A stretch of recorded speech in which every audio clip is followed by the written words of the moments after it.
భావ మమతల భావ కవితలి శుభలేఖలు కావాలి, బ్రహ్మ కలిపిన జన్మముడులకు సుముహూర్తం రావాలి.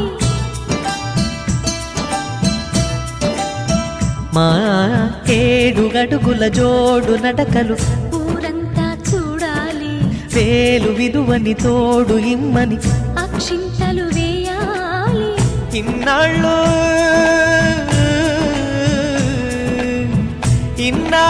ఎదురు చూసే ఆశల రాజ్యంలో రాణిని తీసుకువచ్చే కళకళ కనబడగా గుండె గూటికి పండుగొచ్చింది,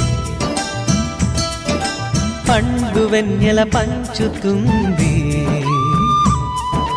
మబ్బుల్లో జాబిల్లి ముంగిట్లో దిగుతుంది, నా ఇంట్లో దీపం పెడుతుంది.